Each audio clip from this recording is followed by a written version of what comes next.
$30 billion. That's how much is being built in Las Vegas right now, simultaneously. The A's baseball stadium, MSG Sphere, already opened. Fontainebleau just opened late 2023. Brightline West high-speed rail breaking ground. Dream Las Vegas starting construction. Durango Casino opened for locals. This is the biggest construction boom Vegas has seen since the 2000s. $30 billion reshaping the city in real time. Some of these projects will succeed. Some will fail spectacularly. And some are already failing. This is every major project. What's being built, how much it costs, who's building it, and which ones are disasters waiting to happen. The Oakland A's are moving to Las Vegas. They're building a 33,000-seat baseball stadium on the former Tropicana site, opening 2028, $1.5 billion, $380 million in public funding from Nevada taxpayers, the rest privately financed. The stadium will have a retractable roof. It'll be the smallest stadium in Major League Baseball. Designed by Bjarke Ingels Group. It sits at Las Vegas Boulevard and Tropicana Avenue, South Strip. Here's the problem. Las Vegas has never supported professional baseball. Never. The city had minor league teams. They all failed. Attendance was terrible. They left.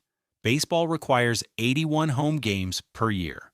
That's 81 times you need to fill 33,000 seats. In a tourist city where locals don't care about baseball, Las Vegas supports hockey. The Golden Knights are beloved. Las Vegas supports football. Raiders games sell out. But baseball? There's no evidence anyone wants it.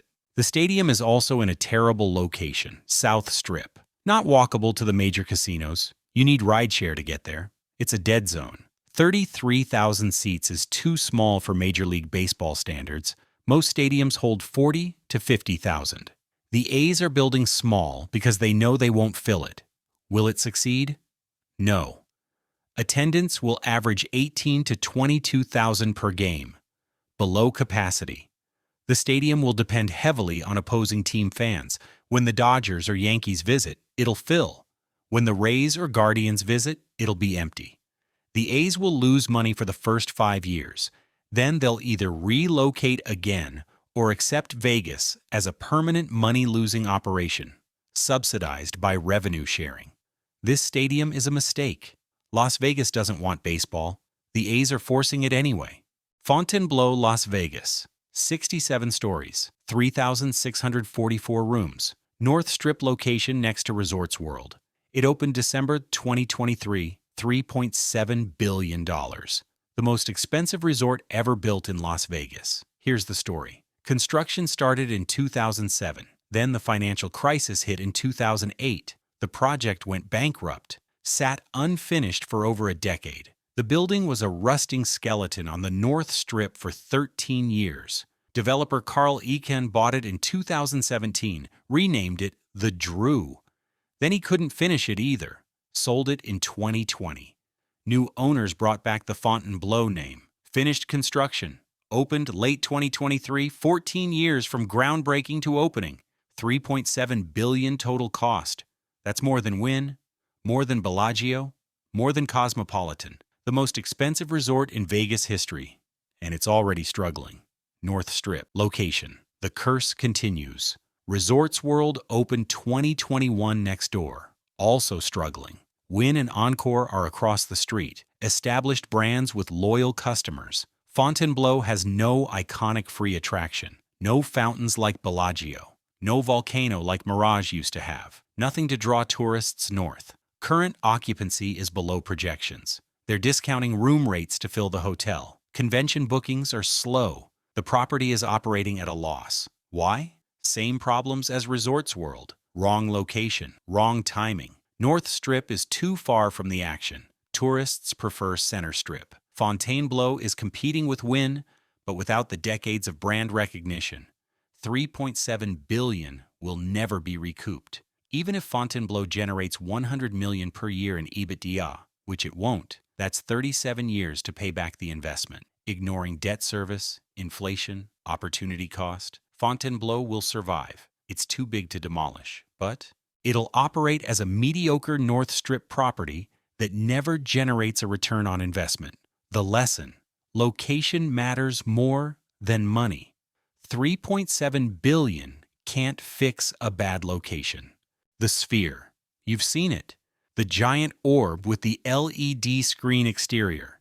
18,600-seat entertainment venue east of the Venetian. Opened September 2023 with U2 residency. $2.3 billion, double the original estimate. Madison Square Garden Entertainment built it. The exterior is called the Exosphere. 580,000 square feet of LED screen. The largest LED screen in the world. You can see it from anywhere on the Strip. Inside, there's a 160,000 square foot interior LED screen that wraps around the entire audience. U2 performed with custom visuals designed for the screen. Is it working? Sort of. U2 residency sold well. Nostalgia plus spectacle equals tickets sold. Postcard from Earth got strong reviews, but attendance has been inconsistent. The Eagles announced a residency. Classic rock theme continues. Here's the problem. $2.3 billion needs massive revenue to justify the cost. The Sphere can't book events daily. Production is too complex. Each show requires custom content designed specifically for the immersive screen. You can't just book a random concert. The artist needs content produced for the Sphere. That's expensive and time-consuming. Ticket prices are high, $100 to $500 plus. That limits audience. The Sphere is also a novelty. Tourists will see it once, maybe twice, but it's not something you experience repeatedly like Bellagio fountains or a casino floor. Will it survive? Yes. It's too unique to demolish. It'll book residencies, classic rock bands, occasional major acts, but it'll operate below financial expectations.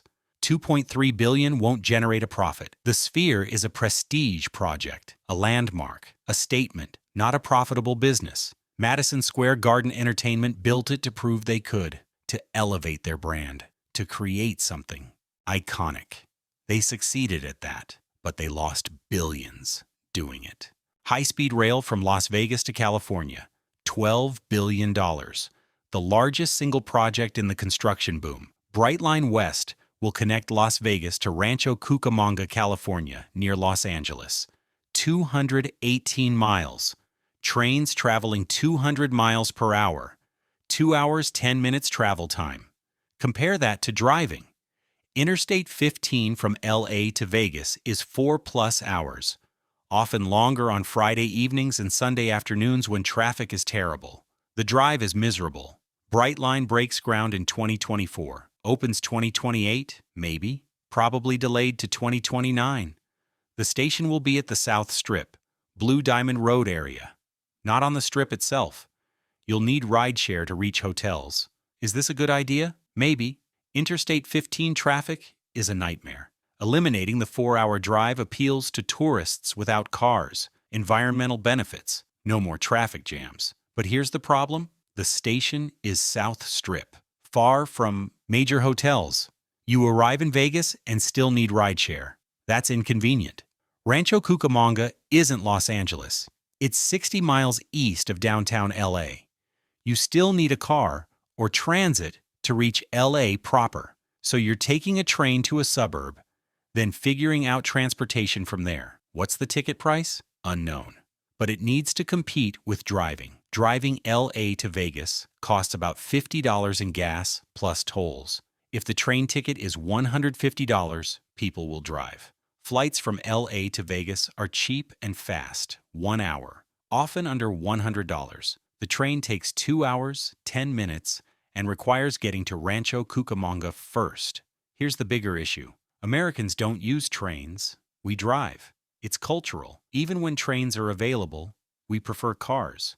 Look at Amtrak, perpetually unprofitable. Brightline already operates a Miami to Orlando route in Florida. That route has struggled to meet ridership projections, and Florida has better train culture than the West. Will Brightline West work? It'll open, eventually, probably delayed. Ridership will be below projections for the first 3 years. It'll gradually build weekend tourist traffic, but weekdays will be empty. $12 billion is too much. The route will operate at a loss. Federal funding is covering most of it. Taxpayers are subsidizing a train that most Americans won't use. It's a nice idea. In practice, it won't work as well as projected.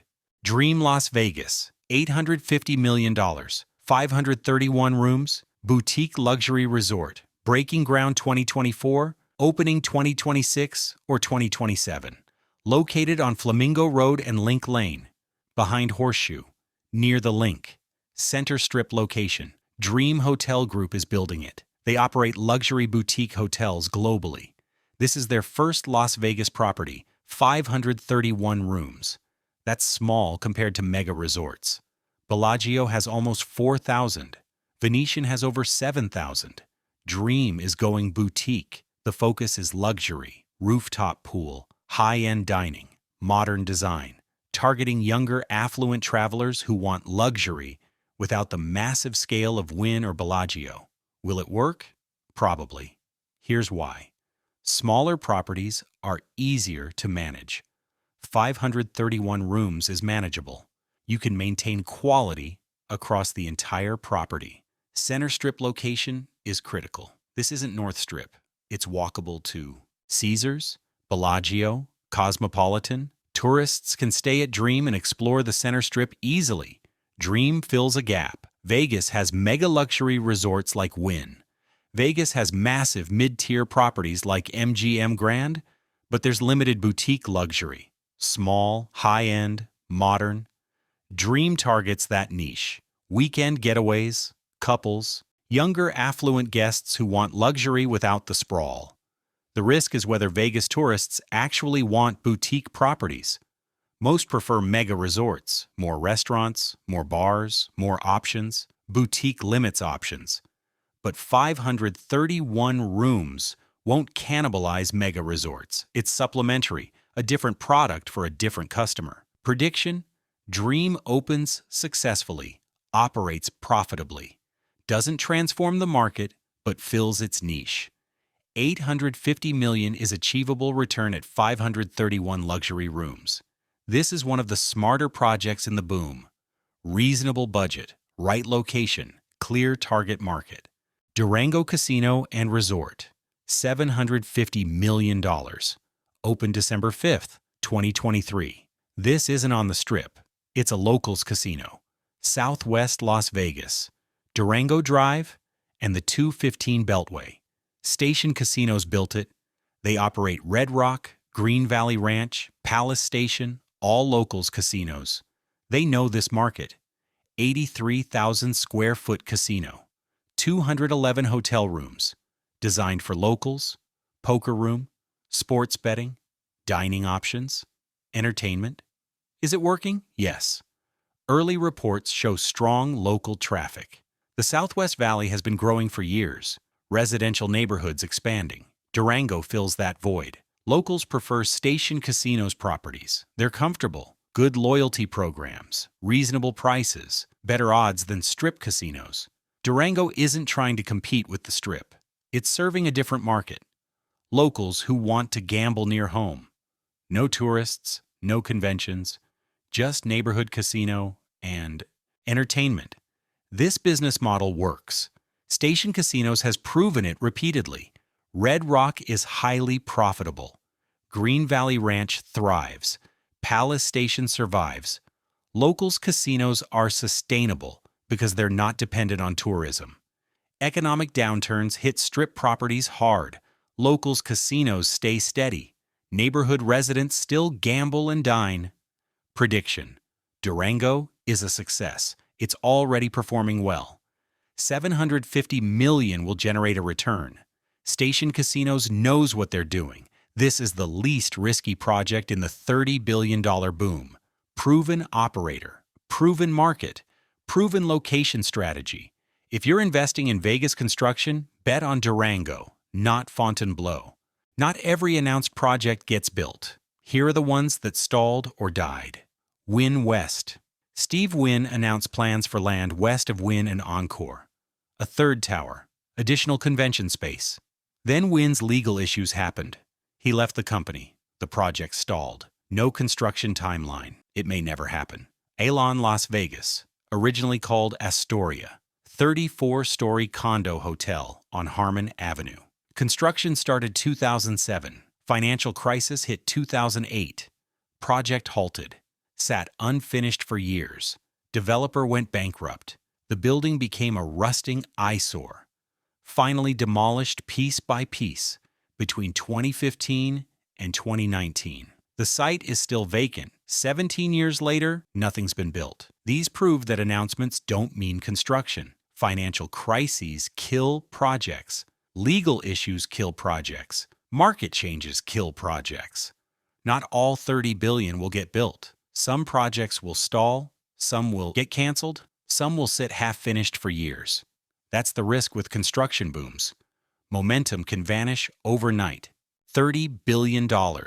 That's the Las Vegas construction boom happening right now. The A's stadium opens 2028. $1.5 billion gamble on a sport Vegas doesn't want. Fontainebleau already opened. $3.7 billion struggling on North Strip. MSG Sphere operational. $2.3 billion spectacle that won't profit. Brightline West breaking ground. $12 billion train Americans won't use. Dream Las Vegas starting. $850 million boutique bet.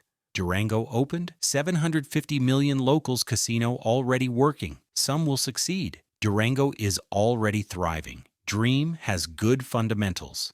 MSG Sphere creates unique experiences. Some will fail. The A's stadium will struggle from day one. Fontainebleau is already struggling. Brightline West faces uphill battle. This isn't like the 2000s boom. That was all mega resorts. Wynn, Venetian, Bellagio. This boom is fragmented. Stadium, rail, boutique hotels, locals casinos, entertainment, venues. Vegas is evolving. Not just bigger, different. Which project do you think will succeed? Which will fail? Let me know in the comments. If you want more Vegas deep dives, subscribe to Vegas Vault. Hit that notification bell and I'll see you in the next video.